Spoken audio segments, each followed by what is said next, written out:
Good evening. 150 World War II veterans gathered in the West today. They flew into Gloucestershire Airport from all over the UK for a reunion to coincide with Armed Forces Weekend.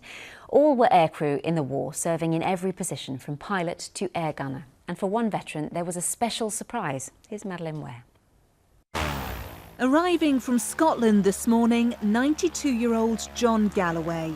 He has no idea what's about to happen today. The former Lancaster wireless operator lost his war medals in the 1960s in a fire. His daughters have secretly had them replaced. He's 92 now, nearly 93. I mean, we don't know how much longer we have with him, so it's very important that he has something you can pass on to our family. John, we salute you all. I was really surprised. They knew about it, but they didn't tell me. That's what it's these things, you know. Elated, put it that way. I'm really surprised and happy to be able to wear them now. It wasn't only John honoured today. 150 veterans were flown into this wartime airfield by volunteer pilots.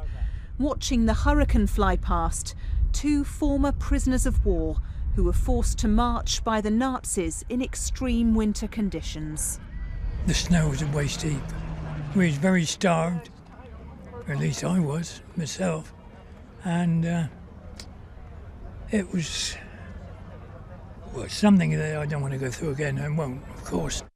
Other wartime memories are happier ones. Recalling their work in the Air Transport Auxiliary are these two women. They met as pilots, delivering aircraft from factories to the front line. It was terribly exciting because we were young. Being allowed to fly service aircraft, it was unheard of really at the time, wasn't it? It really was fantastic. Could you still fly today? Certainly. It's like riding a bicycle. You never forget.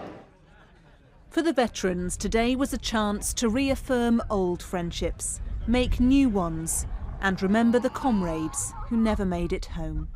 Madeline Ware, BBC Points West, Gloucestershire. And the Glastonbury Festival is drawing to a close tonight. Ed Sheeran's headlining right now. The crowd had a bit of a wait until he appeared on stage, but here he is.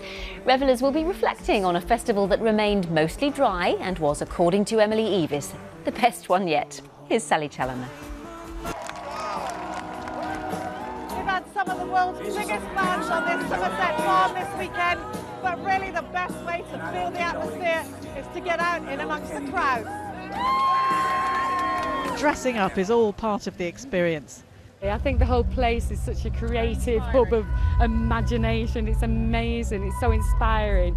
This year, the must-have items were sparkly clothes, mad hats, and beards. It's a beard thing. It's actually like a beard. It's like a beard. It's like a beard. We've seen a lot of beards this year. For real, but you don't see the full pink of the beard. But has it been a vintage year? Real highlights, the Foo Fighters last night. That was a masterclass in how to be a lead singer at a festival. And boy, Barry Gibb, Saturday Night Fever became Sunday afternoon adoration. Which had even the security team relaxing a little today. Sally Challoner, BBC Points West at Glastonbury Festival. Now here's a late weather check with Holly Green. Good evening. Last week was unseasonably hot. This week could be unseasonably unsettled, although tomorrow actually not too bad.